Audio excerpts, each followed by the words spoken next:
You need to focus all your energy and to build it, and you need to raise capital as quickly as possible. You need to hire the best employees as quickly as possible.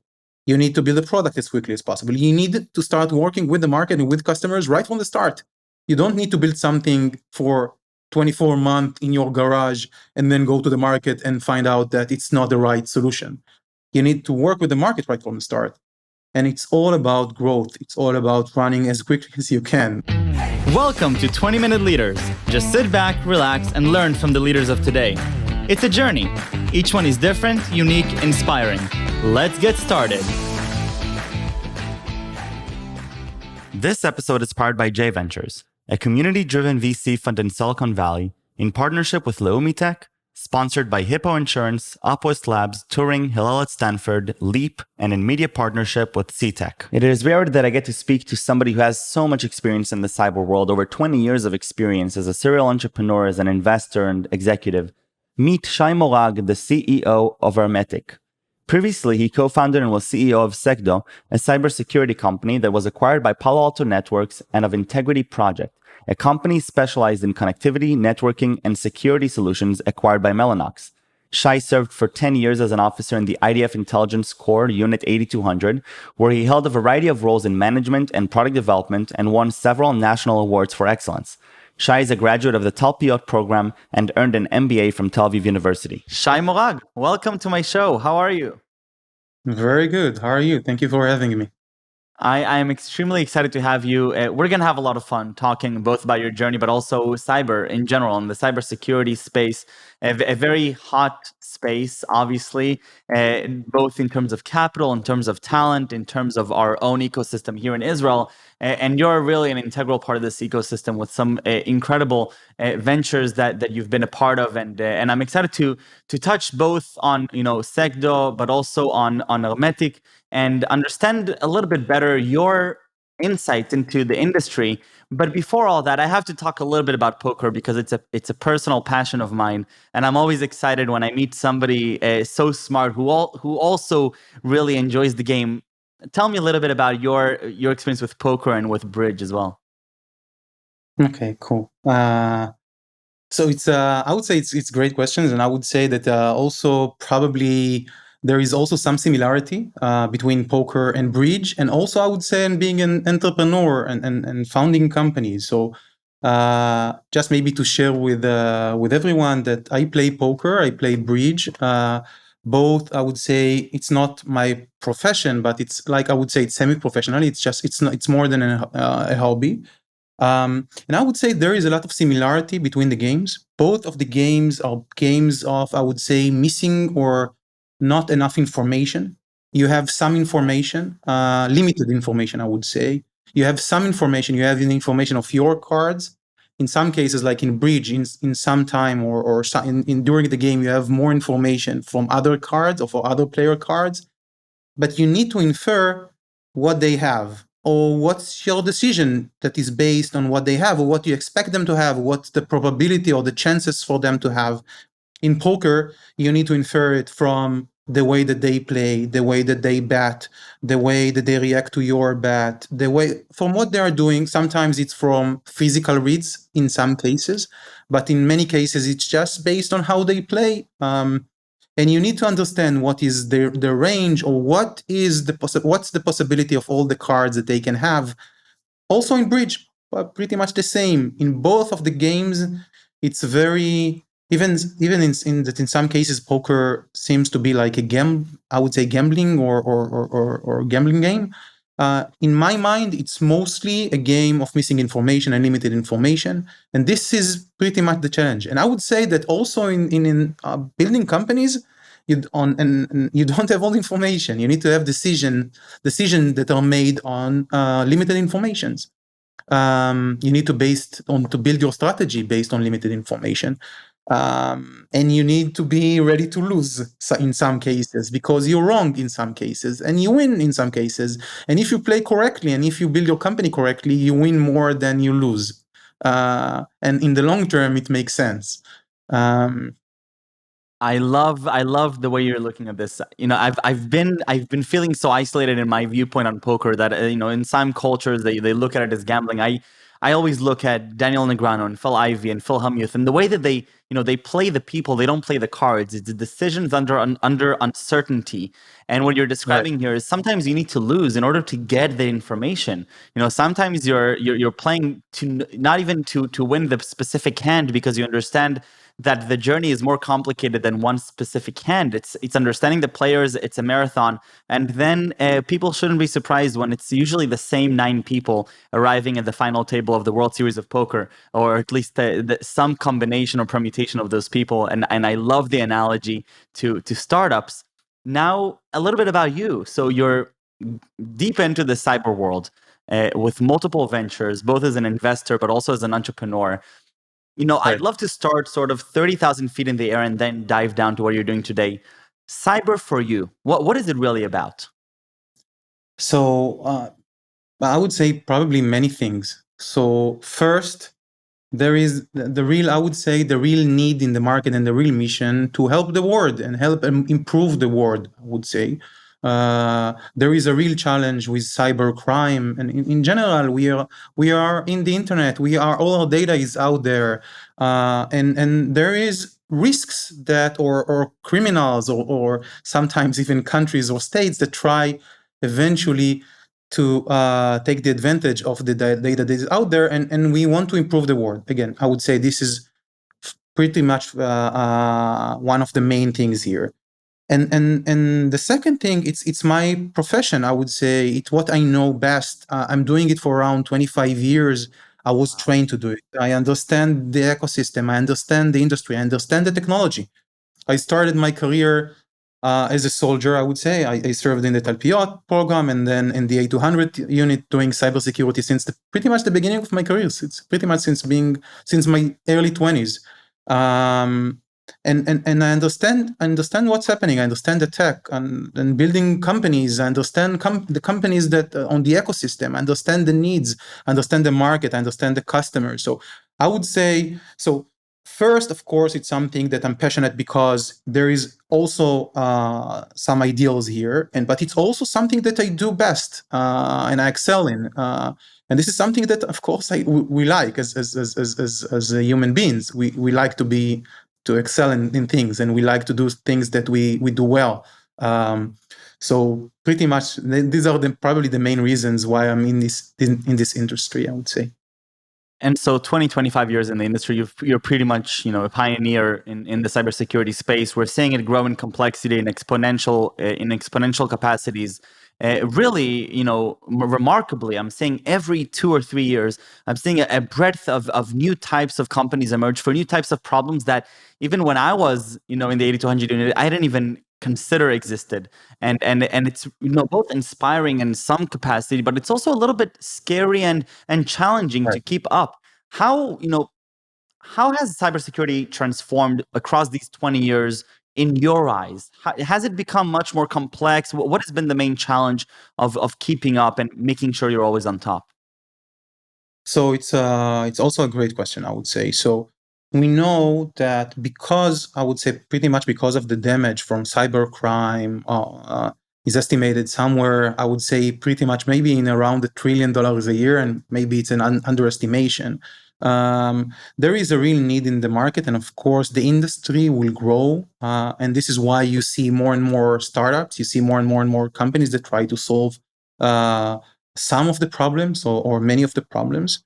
But I do believe that even though that we see more problems and more companies, I do believe that as an industry, we are moving forward. We're not moving backwards.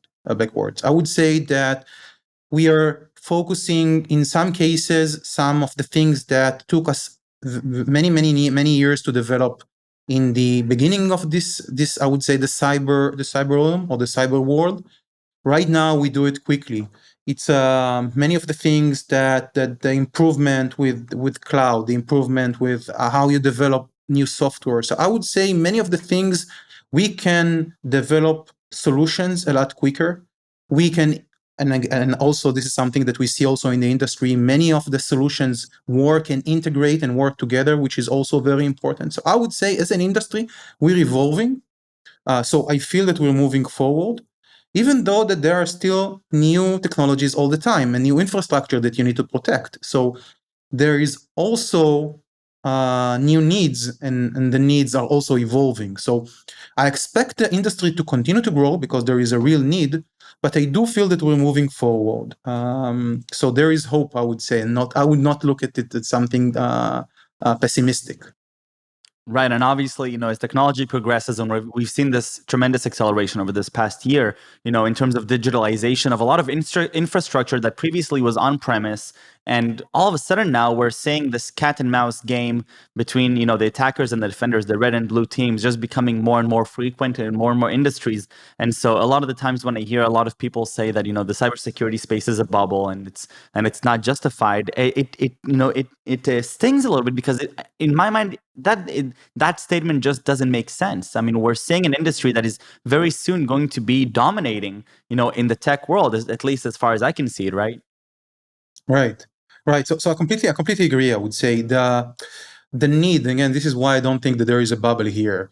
The need for cybersecurity solutions is only growing. And why is that? I would say everything is digitized. We know the digital transformation, also because of the COVID-19, also like we leaped like, I don't know, 5 years ahead of time.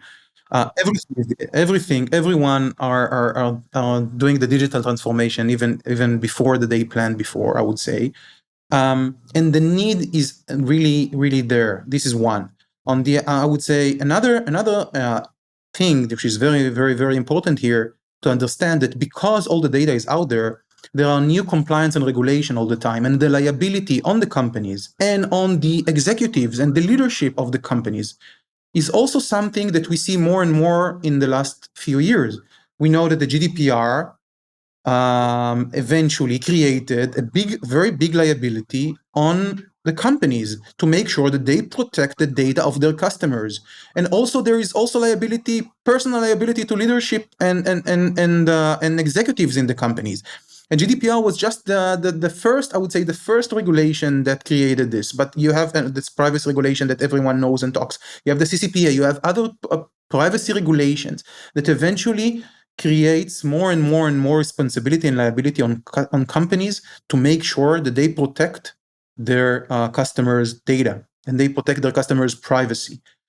So I would say that the need is out there. The need is only growing because you have more data, you have more digital data, I would say, and you have more requirements and more liability and more compliance and regulation. And everything makes sense here. So I would say the need is growing.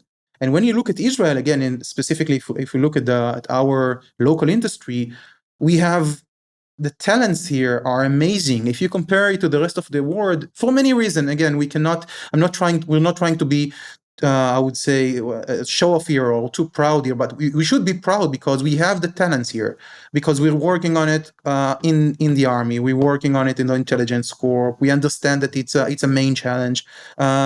The government decided to invest in this space because they also understood. So I would say that the main reason that we also saw, yeah, exactly. So I would say that the main reason that we see also many companies coming out from Israel is it's not a bubble. It's because there is real need, real talent here. And so now the question that has to be asked: cybersecurity expert, 25 years in the industry, you've seen a lot, you've gone through a lot, you've invested in a lot. You decide to found a company, Ermetic, and even before what Ermetic does, how do you go through a process of identifying yourself? I see this industry, I understand a lot of it, I know the talent, I know what's happening, I know what the big challenges are. How do you decide what challenge you want to solve? Because you can't solve all of them. You're going to choose, a problem and you're going to tackle it really, really well. How do you even go about choosing which problem to solve?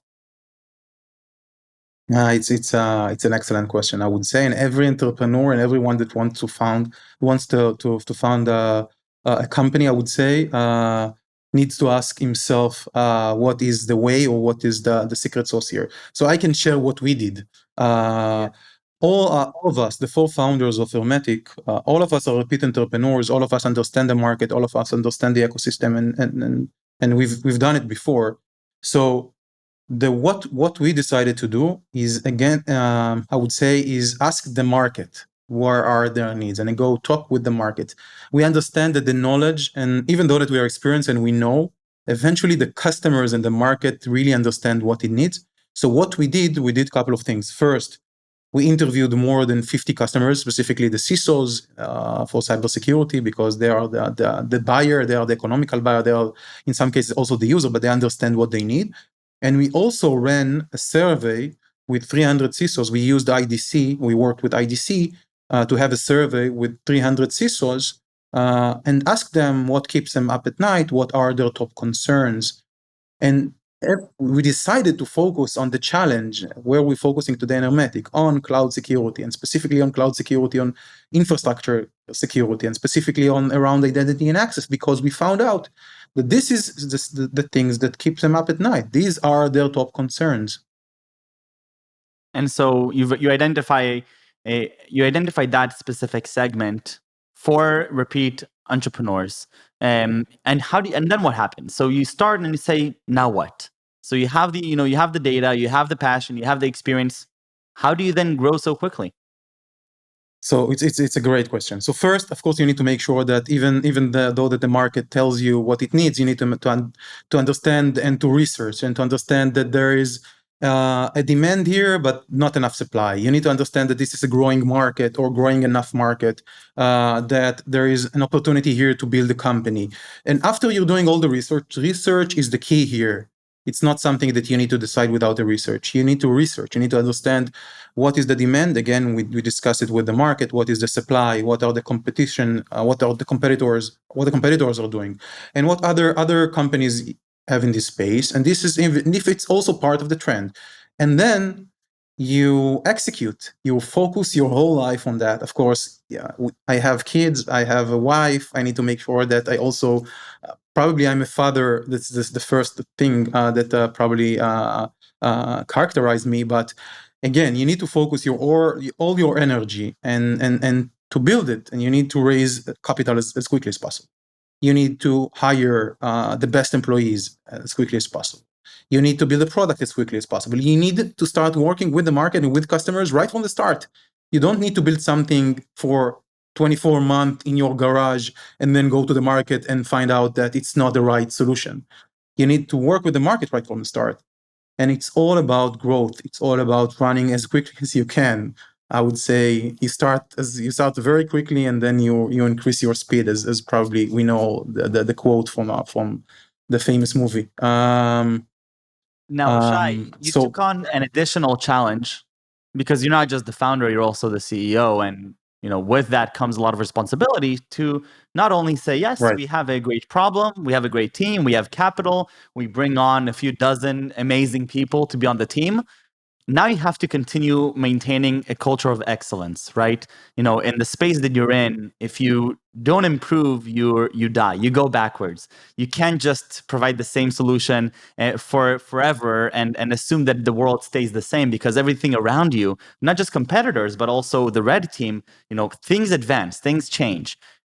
How do you, as the CEO now, think through building this culture of excellence, if you will?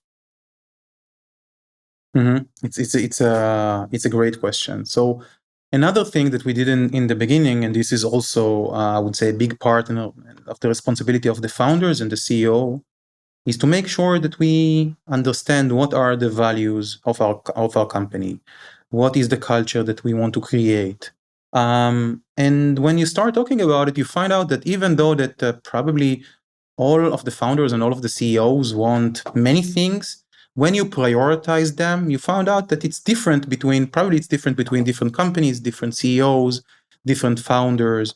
And this is something that you really need to invest and think about, and really eventually choose and build your company based on the values, based on the core values. For us, it was very important, of course, to find smart people, which is of course very important. But I would say that also very important for us was ownership. I don't know if for other CEOs, ownership is the most important thing in terms of how they choose or how they build their culture. We wanted to make sure that everyone that works for the company has an ownership of what he does, and we don't want people who are on who we need to micromanage. Again, it will be a very challenge to create a big company. So you need eventually to decide, and to maintain it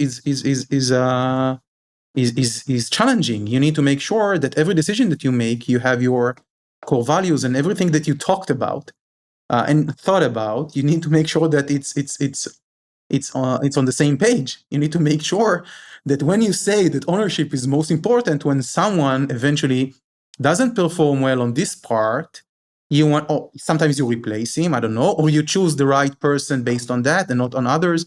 If you want to make sure that there is a collaboration in your company, you need to make sure that the compensation sometimes is also based on collaboration. So you need to make sure that you put the dollars where your mouth is, I would say.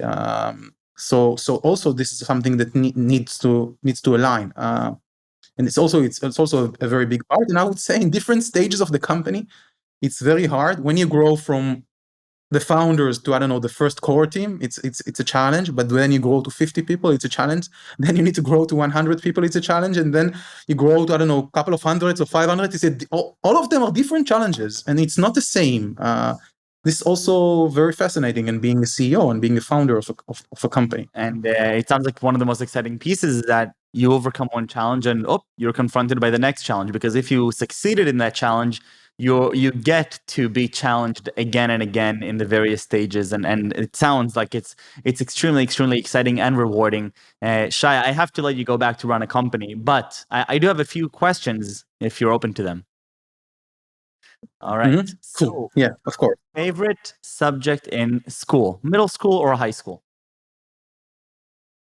So probably, again, I was a geek in school, so I need to be, if I'm honest, I'm being honest, and I would not say sports because it's not the real thing. It's not the truth. The probably the thing that I liked best was math.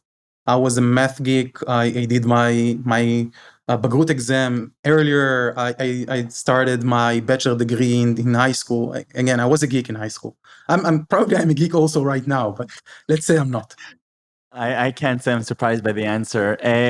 Who is somebody that inspires you? Somebody that you look up to, a role model, if you will? I would say that probably the first name that really again, I'm admiring many people, but I would say the first name that comes to mind probably when you're an entrepreneur, you're trying to find who of the entrepreneurs or the founders you really look up to. And I would say Elon Musk is probably the one that I'm sure others say it, but again, it's someone that you really see how he builds companies and you can admire how he built. Sometimes I don't like the culture that he creates, and I have I don't agree with everything that he does, but you really need to admire how he builds such great companies so quickly. It's unbelievable. And what are 3 words that, if I were to ask anybody or some people, who is Shai Morag? Who is he? It's a terrific question, I would say. So probably the first word, again, I'm trying to answer for others, but probably I'll try to do it myself. So probably, again, if I want to describe myself first, I would start, even though that I'm an entrepreneur and this is my profession and my passion, probably father, and I don't know, it's probably the I would say the first word that comes to mind. Again, this is a life-changing event, I would say, having kids. It's one. Probably the second thing is, I would say, that describe me as an entrepreneur. I had the chance of doing something else. I had the chance of retiring after selling a couple of companies, but I really want to continue. I think this is part of my passion and my drive in life. Entrepreneurship. Yeah, that's entrepreneurship, I would say. So probably anyone that knows me will characterize me as such. And if I really need to think about the third word, which is not really a description, but I would say pretty much probably depth, meaning I do believe, and again, this is also part of being an entrepreneur. I prefer in focusing on one problem and one issue and getting to dive deeper as possible to this challenge, and not like, even though that I'm also an investor, but it's not, I would say, it's very hard for me to invest in many companies because it's very hard not to dive as deep as I want. So probably this would be the third thing that would characterize me, probably. Shai, toda rabba. Thank you very, very much. This was insightful and great. I'll let you go back to running a company, but I really appreciate you taking the time. I look forward to sharing this with others. Stay safe and stay healthy. Thank you. Thank you very much. Thank you for having me, and it was a pleasure, real pleasure.